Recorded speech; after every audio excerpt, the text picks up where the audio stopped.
Bonjour à tous, c'est Christophe pour la chaîne de ProdFX. Alors bienvenue à toutes les personnes qui arrivent sur la chaîne. La chaîne avance bien et franchement ça me fait plaisir parce que du coup il y a beaucoup de marques qui me contactent maintenant pour tester des produits. Alors j'ai beaucoup de choses à vous présenter dans les semaines qui arrivent, vous inquiétez pas, le contenu arrive. Je le dis souvent, mais en fait là j'ai eu du retard pendant les 3 semaines, enfin les 2 semaines de vacances et puis la 3e semaine là. J'ai eu un petit peu de retard parce qu'il y a pas mal de choses qui ont changé au niveau partenariat mais aussi dans ma vie perso. Donc voilà. Donc aujourd'hui, je vous présente le module rotatif de chez Ortur. Alors ça fait un petit moment que je l'ai reçu, j'ai fait pas mal de tests, j'ai fait pas mal de gravures sur des objets cylindriques, parce que le but de cet objet-là, c'est de faire des objets cylindriques. Je vais vous expliquer comment ça fonctionne. Dans un premier temps, ce que je vais faire, c'est que dans la première partie de la vidéo, là, on va faire le montage de ce module-là. Ensuite, on passera sur Inkscape pour dessiner un projet qu'on va passer sur ce module-là. J'expliquerai comment calculer le périmètre du cylindre et tout ça, pour obtenir justement la gravure la mieux réussie possible sur un cylindre. Alors ensuite, on va passer sur Laser GRBL, tout simplement parce que c'est gratuit, Inkscape c'est gratuit. Le but, moi, c'est de vous présenter quelque chose de simple et de facile. Après, vous pouvez partir sur Lightburn si vous voulez, Enfin, il y a d'autres logiciels qui existent également. Moi, j'utiliserai essentiellement Laser GRBL et Inkscape. C'est facile, tout le monde peut y accéder sans devoir payer une licence ni quoi que ce soit. Et ça marche bien. Ça marche bien parce que franchement, Lightburn, j'ai vu, il y a des mesures à faire. Il faut calculer le diamètre des cylindres, il faut mesurer pas mal de petites choses et tout. Sur Laser GRBL, vous branchez ça sur la machine et vous n'avez rien d'autre à régler. C'est terminé, c'est prêt à marcher. Alors, dans cette vidéo-là, je vais utiliser la Aufero Laser 2 que j'ai présentée sur ma chaîne YouTube. Je vous mettrai le lien sur le côté là. Cette machine-là, franchement, pour moi, elle est efficace pour de la gravure. Après, j'ai la Master 2 Pro qui est en caisson derrière. Le caisson, je vous le présente dans la semaine également là. Le but d'utiliser cette machine-là, je vais vous montrer pourquoi. Je vais utiliser essentiellement celle-ci. Je l'ai modifiée exprès pour utiliser le module rotatif. Pourquoi? Parce qu'il faut surélever la machine, vu que le module rotatif est assez conséquent déjà. Et ensuite, les cylindres que j'ai travaillé dessus, en fait, sont assez gros. Le problème, c'est que quand c'est gros, la machine, elle n'est pas prévue pour de base, vu que c'est des machines qui sont à plat sur la table. Là, ce que j'ai fait, c'est que j'ai rajouté des pieds sur la machine pour pouvoir lui permettre de travailler sur le module rotatif. Et l'avantage avec ce système de pieds que j'ai fait, c'est que si vous avez une imprimante 3D, vous pouvez imprimer des cales devant, derrière, glisser une planche, comme ça on peut surélever la plateforme et l'utiliser en tant que graveuse normale sans le module rotatif. On a juste à enlever la planche, passer le module rotatif en dessous et en faisant un système de cales en plastique qu'on vient poser sur les profilés, on a des jauges et on peut faire n'importe quelle hauteur. Et là, ça me permet de travailler sur des pièces assez hautes. Ce qui est bien, c'est que si j'ai des gros modules à graver également sans le module rotatif, je peux toujours les passer dessous. Donc voilà, ça c'était la petite aparté sur la modif de la Laser Aufero 2. Donc ensuite, le module rotatif. Alors, je vais passer dans les détails. On va avoir pas grand chose. On va avoir juste le module rotatif et un câble qui va venir en fait tout simplement rallonger le moteur Y. Alors sur la Aufero 2, on a 2 moteurs Y. Donc du coup, quand on va le brancher sur cette machine-là, il ne faudra pas oublier de débrancher celui-ci. Et comme ça, on viendra se brancher sur l'autre côté. Après, on peut venir se brancher sur celui-ci. Ça va tout simplement inverser le sens du moteur. Si je le branche ici et que je mets le module rotatif, il ne faudra pas oublier de le retourner puisque le moteur va tourner dans l'autre sens. Ce qu'il va falloir faire, en fait, c'est regarder la position de votre moteur. Vous voyez que là, le moteur, il est tourné par là-bas. Donc, du coup, on va venir se brancher sur celui-ci et on le mettra dans cette position-là. Si on le mettait sur l'autre côté, il faudrait retourner le module rotatif, faire le système de la rallonge comme ça. Et en fait, à partir du moment où on est dans le même sens que le moteur qui est déjà sur la machine, le rouleau va avancer dans la bonne direction. Le but, quand on va avoir un cylindre, on va devoir calculer son périmètre. Son périmètre, c'est-à-dire qu'en fait, on va prendre le rayon du cercle et on va faire pi R2. C'est-à-dire qu'on va multiplier par pi, par le rayon, fois 2. Et avec cette mesure-là, on va obtenir le périmètre de la pièce, du cylindre, aplati. Et en fait, on va déplier cette surface. On va partir sur Inkscape. Et cette surface, on va tout simplement faire un rectangle qui fera la longueur de la pièce, du périmètre. Et on va prendre la hauteur. Alors ici, par exemple, j'ai une pièce de 18 cm en hauteur. Et ça sera en fait la largeur de mon rectangle que je vais dessiner. En gros, la largeur, ça sera la hauteur du cylindre. Et le dépliage, ça sera le périmètre. Sur toute cette surface-là, on va dessiner. Et tout ce qu'on va dessiner va venir se déposer sur le cylindre. Et franchement, on va obtenir des résultats qui seront vraiment intéressants pour faire de la gravure sur pas mal de surfaces. Là, vous pouvez voir de près, j'ai fait quelques petits objets. J'ai fait une gourde en aluminium. Là, en fait, ça, c'est des gourdes en alu. Vous pouvez aller, je sais pas, chez Decathlon. Vous avez des gourdes en aluminium qui sont soit anonisées, soit peintes. Là, en fait, ce que j'ai fait, c'est que c'est une gourde de résine à la base. Mais c'est des gourdes en aluminium. J'avais ça sous la main. J'ai pris cette gourde, je l'ai peint en noir. En fait, j'ai mis du scotch de masquage ici. Et ce que j'ai fait, c'est que j'ai pris de la bombe noire. Et comme ça, j'ai fait ma petite gravure du logo ici, BB8 Builder, que vous voyez. Là, j'ai BB8 qui est ici, NeoProdFX qui est ici. Je vous montrerai les autres objets que j'ai fait. Et franchement, c'est vraiment efficace. Il y a beaucoup d'objets qu'on peut personnaliser. Ça, c'est ma boîte de stylet pour ma tablette graphique à écran, que je vous avais présenté, la XP Pen. J'ai fait graver, en fait, j'ai gravé mon pseudo sur le côté. Comme quoi, on peut graver n'importe quel diamètre. L'avantage, c'est que du coup, on a juste à défaire des petites vis là et on peut régler le diamètre maximum qu'on peut utiliser. Alors, les gros cylindres bleus là que j'ai utilisé, c'est le diamètre le plus gros que je peux passer sur ce module. C'est fait exprès, hein. J'ai fait exprès de prendre le plus gros diamètre que je pouvais faire. Celui-ci fait 10 cm de diamètre et comme ça, bah, du coup, en écartant au maximum les patins, j'ai la taille la plus grosse que je peux faire. Après, sinon, ça va toucher le profil qui est au fond. Et du coup, bah, on ne pourra pas passer des trucs plus gros. Alors ensuite, j'ai fait la gourde là que je vous ai montré. J'ai fait un petit bout de bois qui est de l'autre côté là. J'ai également fait ce petit cylindre en bois qui est ici. Vous pouvez voir. À la base, ce petit cylindre en bois, je l'avais fait, c'était pour vérifier que mes calculs de périmètre étaient exacts. J'ai fait une ligne qui fait tout le tour de la pièce en bois. Le but, c'était de vérifier que justement, quand j'étais déplié, ça venait faire contact. C'est-à-dire qu'en gros, j'ai fait une ligne qui faisait toute la longueur de mon dessin. Et le but, c'était de venir voir que le laser prenait exactement à l'endroit où j'étais pour rejoindre les deux traits en fait. Si j'avais eu un écart, ça voudrait dire que ma formule n'était pas bonne. Et en fait, ce qui se passe, c'est que quand vous faites pi, si vous faites 3,14, en fait, moi j'utilise la calculatrice de Windows, ce qui se passe, c'est que ça va utiliser toutes les décimales, comme ça on aura quelque chose de plus précis. C'est pareil quand vous allez arrondir, parce que vous allez obtenir quelque chose avec plein de décimales. Quand vous allez arrondir, essayez d'arrondir au-dessus plutôt qu'en dessous. Si vous arrondissez trop près en dessous, ce qui va se passer, c'est que des fois, ça peut arriver que ça ne rejoigne pas la ligne du dessus.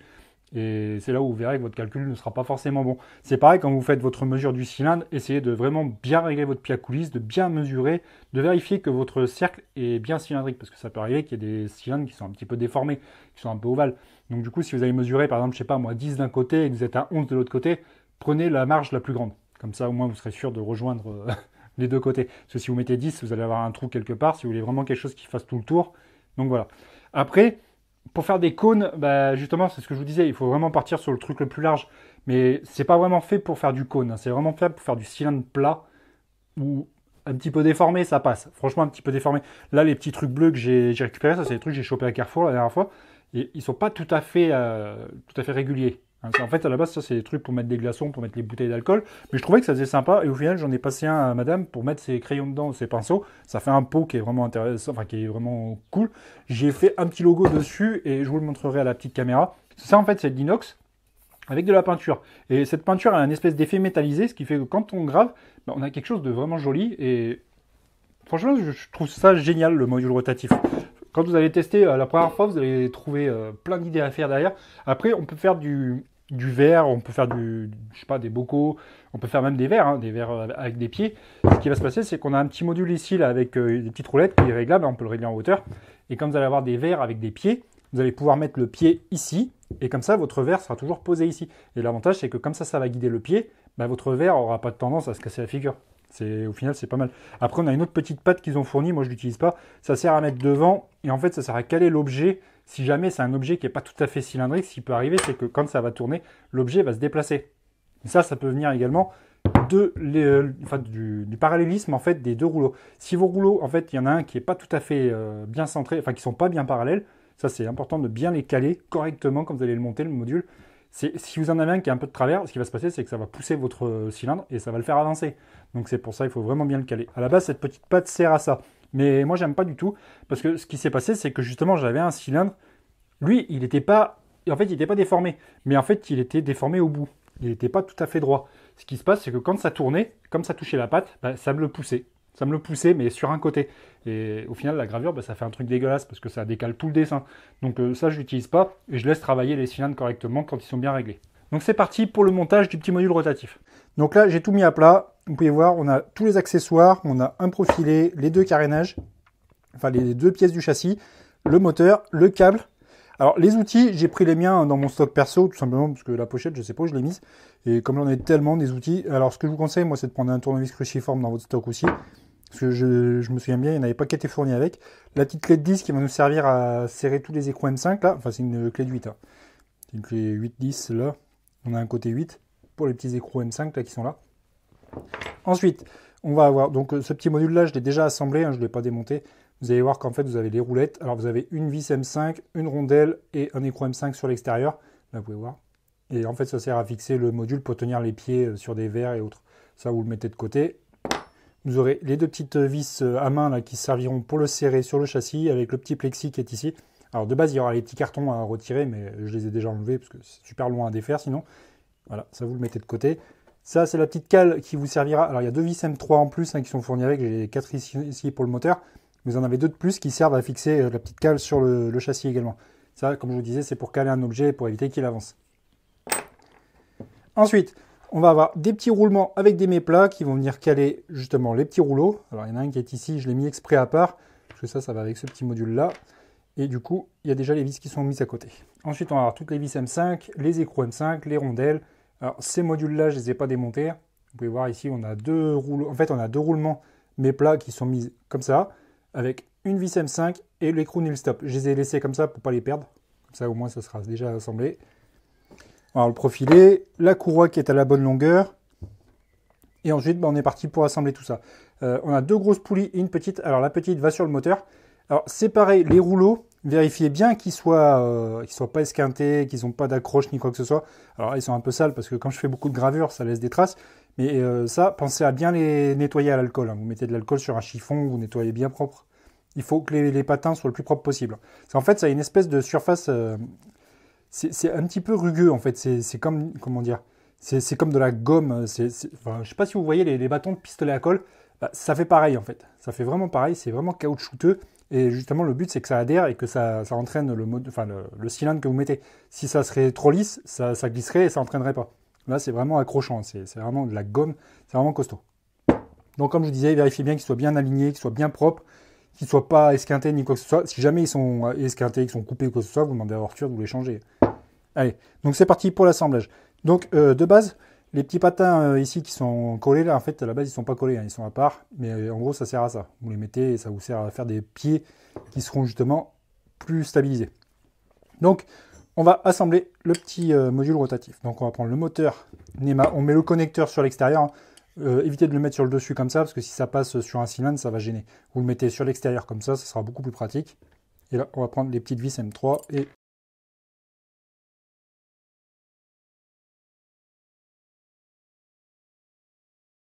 En général, ce que je fais, là je ne l'ai pas fait pour la vidéo pour pouvoir le redémonter, mais en général, quand c'est des vis que je ne redémonterai pas avant très très longtemps ou que je ne démonterai pas du tout, je mets toujours un petit peu de frein filet, vous prenez du frein filet bleu, vous le mettez sur les vis comme ça, avec les vibrations, ça évite que ça se desserre ou que ça bouge dans le temps. Comme ça, vous avez vraiment quelque chose de stabilisé qui permettra de travailler plus longtemps. Alors, je vais le faire tout de suite, ça va être de mettre la petite poulie pour pas l'oublier, pour pas la perdre, et comme ça au moins elle sera déjà assemblée. Alors, ce que vous pouvez faire, c'est que vous pouvez prendre une feuille de papier ou quelque chose. À la base, elle est censée être quasiment calée contre le carénage du moteur, mais moi ce que je fais, c'est que je fais toujours une toute petite épaisseur pour éviter que ça frotte. Donc ce que vous pouvez faire, c'est prendre une petite feuille de papier et vous la mettez dessous, mais sans la plier ni quoi que ce soit, vous la mettez juste dessous pour créer une mini épaisseur. Comme ça vous permet de surélever un tout petit peu la poulie et ça évite que ça frotte contre le moteur. Après moi je le fais pas, là je le fais à l'œil, hein, je l'ai surélevé légèrement. À la base, la poulie est censée être posée comme ça, hein. Voilà, donc là ça c'est prêt. Ensuite ce qu'on va faire, c'est qu'on va prendre le profilé. Et on va prendre deux vis M5. On va venir les mettre dans les deux trous qui sont ici. Vous voyez l'écart, c'est vraiment l'écart du profil. Vous ne vous trompez pas, mettez pas dans celui-ci. C'est vraiment les deux ici. Tac. Une fois que ça c'est fait, on va mettre l'autre côté. On fait exactement pareil, hein. Vous voyez, on place les deux vis M5 là. Alors avant de serrer à fond, ce que vous faites, vous prenez votre support de rouleau, vous le mettez à plat. Comme ça, au moins, vous serez sûr que ça sera bien d'équerre partout. Et là, on serre. Voilà.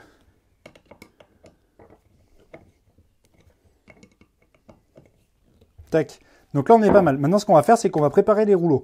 Alors, les rouleaux, on va assembler un côté comme ça. On va prendre une plaque en acrylique. On va prendre un roulement. Là, on va venir le plaquer contre la platine du rouleau. On va prendre une poulie. Et là, en fait, la poulie, vous allez venir la placer contre le carénage, en fait, contre la pièce en acrylique. Et là, ensuite, on va prendre la clé BTR et on va venir serrer, comme ça.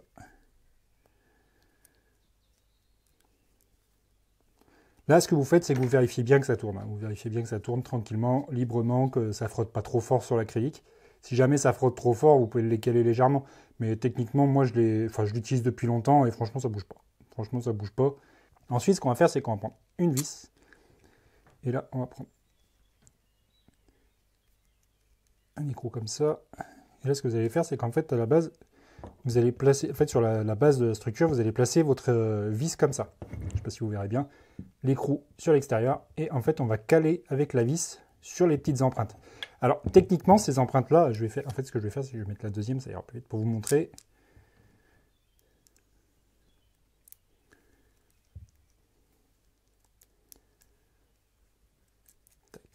En fait, à la base, ces petites empreintes, ça sert à régler tout simplement l'écartement du diamètre qu'on veut utiliser. Là, comme je vais faire une démo sur la plus grosse pièce que j'ai, ce que je vais faire, c'est que je vais le placer sur le dernier. Ensuite, sur l'autre côté, vous allez prendre la deuxième pièce en acrylique comme celle-ci. Vous allez placer le roulement comme ça. Et là, vous allez le mettre ici. Vous allez le mettre sur l'intérieur comme ça, comme je vous avais dit. Là, vous prenez une petite vis. Vous la mettez dans le trou. On va prendre la deuxième. Enfin, pareil.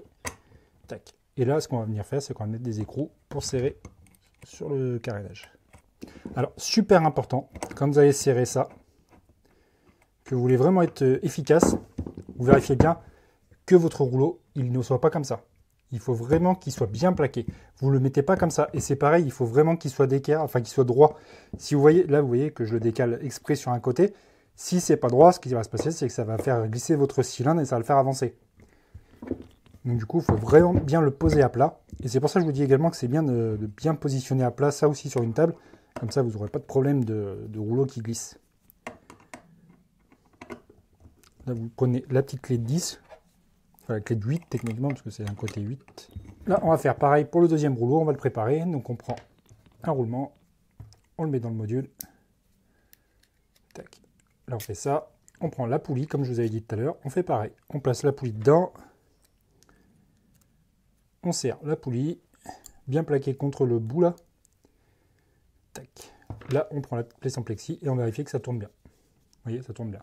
Ça frotte légèrement, mais à force, ça va se faire et franchement, ça glisse très bien. Vous voyez, là, en fait, celui-ci, c'est la surface fixe. En fait, c'est celui qui ne bougera pas. Donc, en gros, on place ici.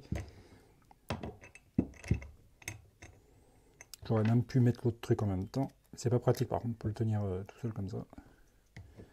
Là, vous l'encastrez bien dedans comme ça. Et là, vous mettez la vis ici, l'écrou. Voilà, faites pareil comme ça. Tac.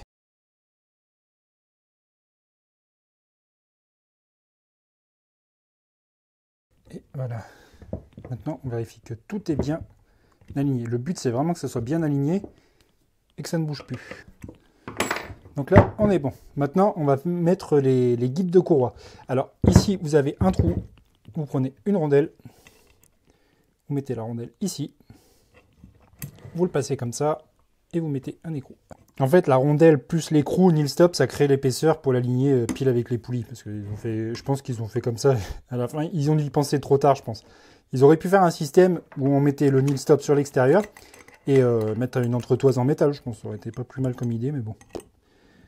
Ça, après, c'est eux qui travaillent comme ça. Voilà. Et le dernier nous sert en fait de guide. Vous voyez que là, on a une espèce de houblon. Et ça nous sert à régler la tension de la courroie. En fonction de l'écart qu'on va avoir, il faut avoir autant de la courroie. Donc là, on va le mettre au plus haut et on va passer la courroie. On aligne la courroie sur la lèvre du roulement. Et là, on peut bien se placer. Voilà, donc là on vérifie bien que tout est bien aligné. On aligne les courroies, on les fait glisser dans les roulements, tac. On regarde que les poulies soient bien dans l'angle, enfin dans l'alignement. Et une fois que c'est prêt, ce qu'on fait c'est qu'on tend la courroie avec celui-ci. Là on la tend, et là on regarde que tout fonctionne. Vous voyez, ça roule nickel, il n'y a pas de problème. On peut serrer celui-là. Donc là on n'oublie pas de le serrer à la clé, sinon celui-là il va bouger, il va se relever, et puis après ça va vous fausser tout votre gravure. Il faut vraiment que la courroie soit bien tendue. Là. Tac, là on est bon. On serre celui-ci. Et voilà, le module rotatif est terminé d'assembler. Vous voyez, c'est super simple. Là, on regarde bien que les courroies frottent pas, que c'est bien aligné. Si jamais on a quelque chose qui force un peu, on peut un petit peu défaire les poulies. Là, c'est possible qu'elles se soient un petit peu trop coincées contre le plastique. Vous voyez. Là, c'est mieux. On laisse rouler un petit peu. Là, on regarde bien. Tac. Voilà, ça force plus là. Là, j'en avais une qui frottait en fait. Et ce qui se passe, c'est que comme elle frottait, bah, ça faisait un espèce de frein. Et ça peut arriver que si ça freine, bah, le moteur, voilà, il est assez fort hein, pour l'entraîner. Mais bon, voilà. Du coup, là, on est nickel. Voilà. Ce qu'on peut faire maintenant, c'est qu'on a des trous qui sont taraudés ici. Et là, si on veut utiliser le guide, en fait, c'est pas compliqué. On met la petite pièce en plastique, on met ça comme ça. Et là, on met le guide qu'on va venir visser avec les vis à main directement dans le guide. Vous voyez là. Et là, je ne vais pas l'utiliser parce que le cylindre que je vais vous faire graver là, ça sera un cylindre qui sera à taille maxi. Donc, du coup, il va utiliser tout l'espace. Donc, ensuite, on a le câble ici. Ça, on branche directement sur le moteur qui est ici. Tac. Et ça, on va le prendre et on va le mettre sur la Aufero Laser 2. Je vais vous montrer comment on le connecte et comment on lance les tests pour vérifier que le module rotatif fonctionne correctement. On a préparé le plan de travail. En fait, ce que j'ai fait, c'est que j'ai préparé ma structure. Comme je vous avais dit, j'ai rehaussé la structure, mais là, en fait, pour le tourillon que je vais faire, j'ai fait un système avec une planche pour rehausser.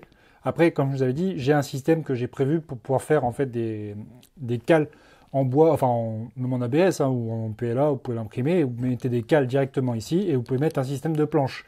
Là, c'est ce que j'ai fait, en fait, j'ai surélevé, j'ai mis une planche et du coup, ça va me permettre de faire le tourillon en bois que j'ai préparé juste avant.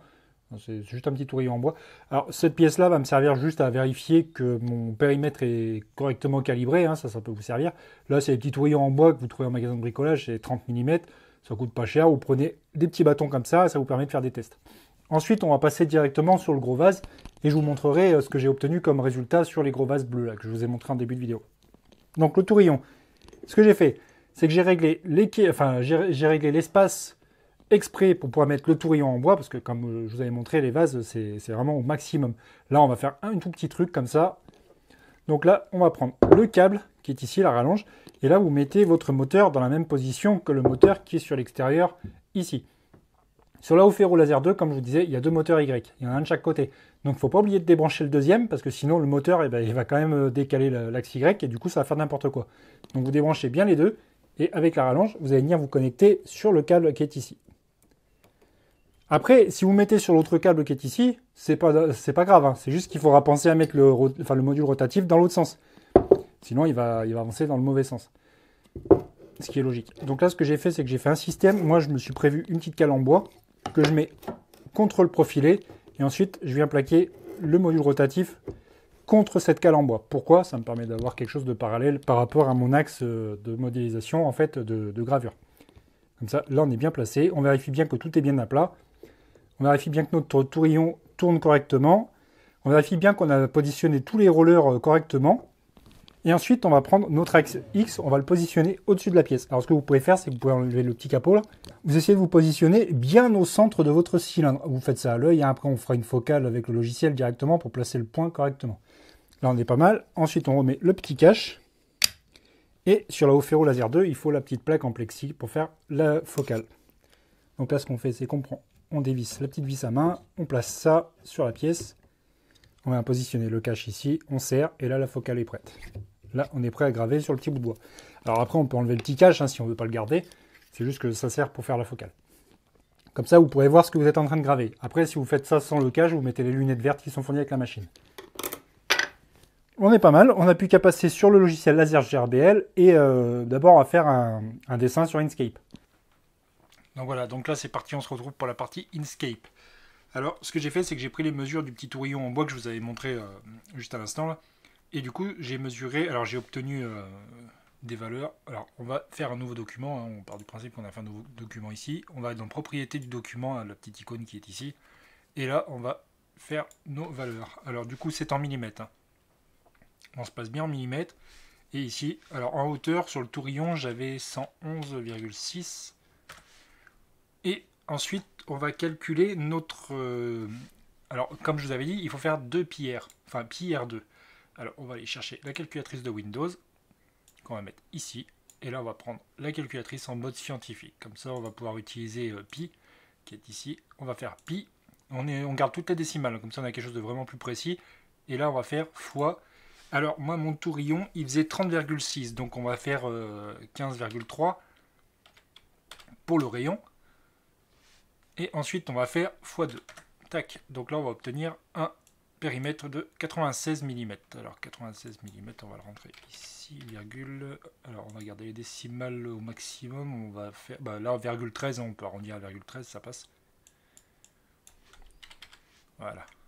Donc là, on a notre tourillon qui est ici. Là, le tourillon est étalé, donc on va placer là. On va cliquer ici, là, comme ça nous fait zoom page entière. Ça va être tranquille, on peut travailler ici.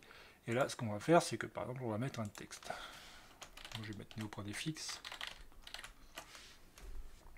Là, ce qu'on peut faire, c'est qu'on peut aller chercher des polices différentes. On peut rentrer, par exemple, je vais mettre celui-là. Bon, celui-là, il me plaît pas trop. Pour le logo, on va mettre celle que je mets d'habitude, c'est-à-dire Contrax qui est ici. Si vous cherchez des polices, vous avez le site d'Afon qui existe et qui est vraiment pas mal. Donc là, on va se placer à peu près ici. Alors, n'oubliez pas, hein, comme je vous ai dit, tout ça, c'est la surface du tourillon. Donc en gros, si on voudrait partir de 0, on devrait se placer à peu près là. Et comme ça, on imagine que là, c'est une ligne qui part d'ici. Et là, en fait, quand on est ici, on revient sur le bout qui est en bas. Là, on va prendre un rectangle noir, on va le placer ici.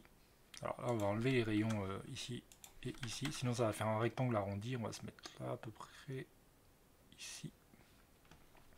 Si ça dépasse, c'est pas grave. Hein, ça va vraiment faire que la zone de travail. Hein, si on sélectionne que la zone de travail. Après, de toute façon, comme je vous avais dit, on a ici une hauteur de 96,13. On peut faire pareil ici, 96,13. Comme ça, on est sûr qu'on est dans la zone. Y, on va le mettre à 0. Et comme ça, on est forcément à 0 ici. Et ici, on est sur la zone complète. Donc là, on va faire néo.dfx, on va le placer là. Comme ça, ce qui va se passer, c'est que quand on va faire ce trait, ça va nous permettre de vérifier qu'on a vraiment le tourillon qui est complet, en fait, que le tour du tourillon se fait entièrement. Alors après, si on veut aller plus vite, hein, on n'est pas obligé de faire une bande aussi large, hein, on peut faire une bande beaucoup plus petite. Donc là, on désactive le cadenas, et là, on va mettre, je sais pas, 1 mm par exemple. On va mettre 1 mm comme ça, on est pas mal. Après, là, on a les bordures qui sont activées, normalement, les contours. Donc on peut supprimer les contours, on fait ça. Comme ça, on a vraiment quelque chose de plus fin.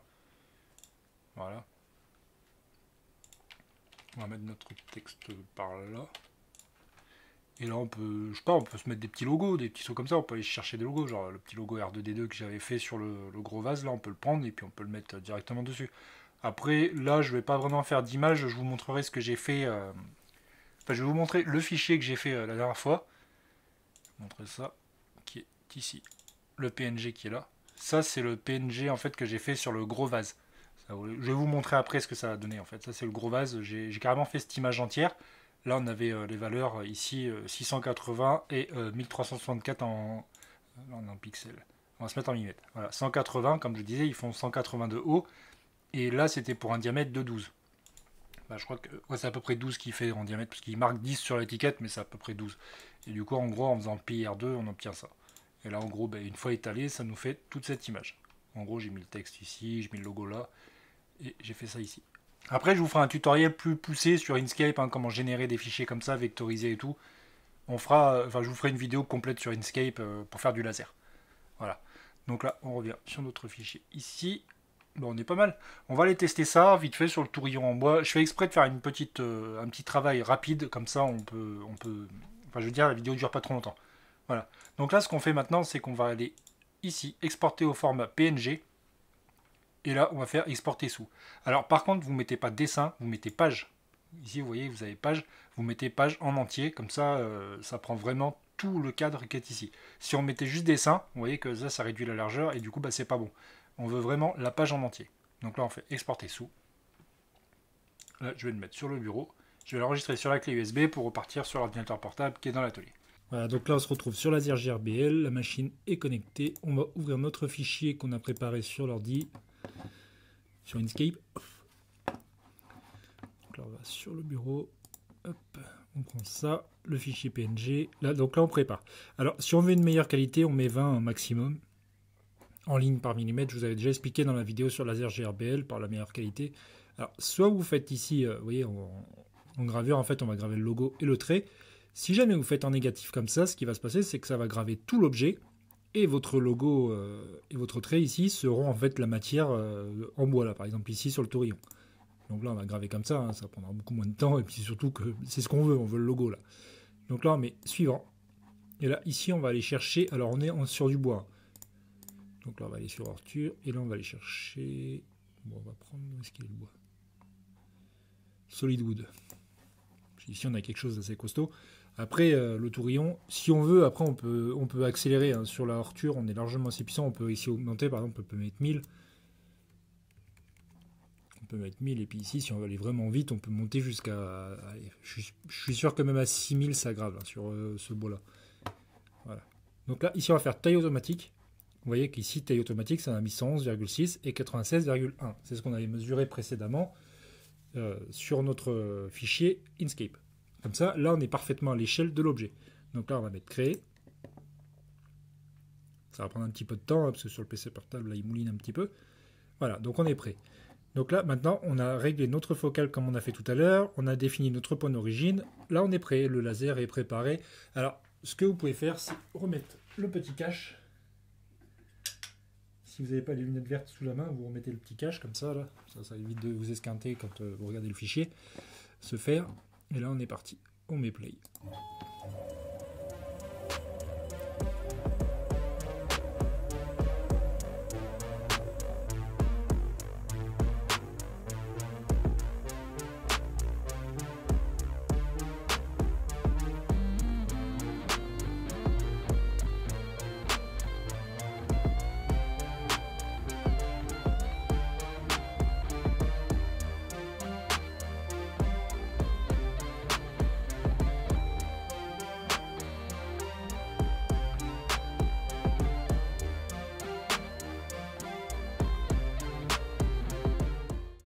Voilà, donc notre tourillon, c'est parfaitement terminé. On va regarder ça.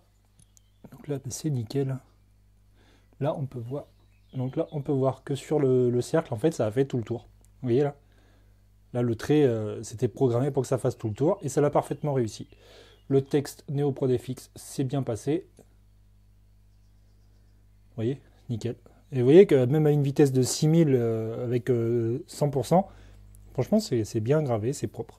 Là, je pourrais peut-être même passer un petit coup d'alcool pour nettoyer le bois, là, et puis on est pas mal, quoi. Et franchement, ça permet de faire quelque chose de sympa, quoi. Après, vous pouvez même faire des bouchons en liège, des trucs comme ça, des trucs personnalisés, ça peut être cool. Voilà, donc on se retrouve pour la conclusion. J'espère que cette petite présentation du module rotatif de chez Arthur vous aura intéressé. Moi, j'ai pris plaisir à tester ce petit produit-là. Comme je vous ai dit, j'en ai un deuxième à tester dans pas longtemps, là, qui sera avec la vidéo sur la machine laser complète. En fait, c'est la Xtool D1 en 10 watts que je vous présente très bientôt sur la chaîne. Elle est livrée complète avec le module rotatif, qui n'est pas le même que celui-ci, hein, il est plus plat, mais il permet de faire des choses aussi intéressantes. Voilà. Donc je m'éparpille pas trop sur la suite, là, sur le Xtool D1. Juste pour dire que ce module rotatif, pour moi, c'est vraiment un outil complémentaire au laser à plat. Pour les personnes qui voudraient faire du vase, je sais pas moi, même des tourillons en bois, vous avez vu, on peut faire des personnalisations sur du bois. Je pensais notamment aux petits porte-serviettes quand on était petit, on avait des petits rouleaux en bois et on mettait les serviettes de table dedans à l'école.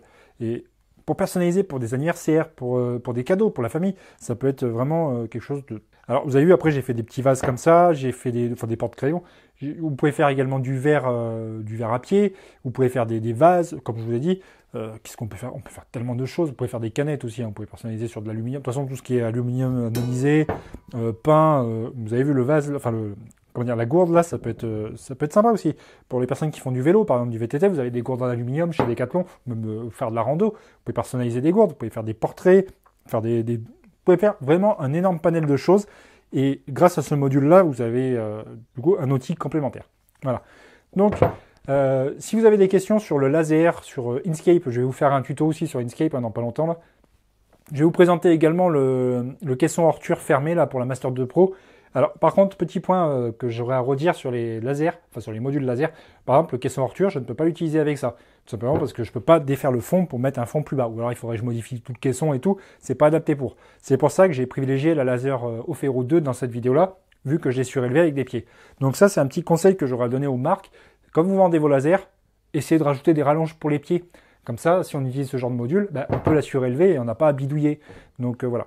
Parce que même en baissant la focale du Z, là, en fait, quand je fais des vases comme ça, je suis beaucoup trop bas. Donc j'ai été obligé de la surélever avec des profilés. Voilà. Donc, qu'est-ce que j'ai d'autre à dire? Franchement, merci à toutes les personnes qui viennent sur la communauté Discord. Hein, n'hésitez pas pour poser des questions. Je réponds pas trop aux commentaires sur YouTube parce que j'ai beaucoup de choses à faire à côté. Donc j'essaie de répondre à le plus de monde possible. Et en général, les gens qui ont eu la réponse à leurs questions, c'est parce qu'ils sont venus sur le Discord.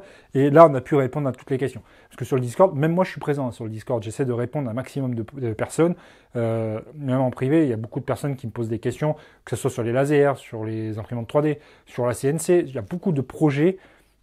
J'essaie de répondre. J'essaie de répondre aux questions, j'essaie d'aider tout le monde. Des fois, je prends des personnes à part, je leur fais un vocal, on discute, on règle la machine ou on fait des petits trucs ensemble. Voilà. N'hésitez pas aussi également, j'ai commencé à faire un compte TikTok. Là, bon, c'est des petites vidéos, mais ça peut servir, ça peut rajouter du monde à la communauté et ça fait une petite plateforme en plus. Après, je suis surtout sur Instagram où je publie beaucoup les projets que je fais. Voilà. Donc, je m'éparpille pas trop. Je vous remercie à toutes les personnes qui sont arrivées sur la chaîne. C'est pour moi une belle aventure qui avance et franchement, j'ai beaucoup de contenu à vous présenter. Les projets BB8, RC, tout ça, c'est pas terminé, c'est pas mort. Ne vous inquiétez pas, ça arrive. Ça arrive très bientôt. Donc restez abonnés à la chaîne parce que le contenu va arriver et ça va vous plaire. Du coup, à bientôt. C'était Christophe pour NeoProDFX.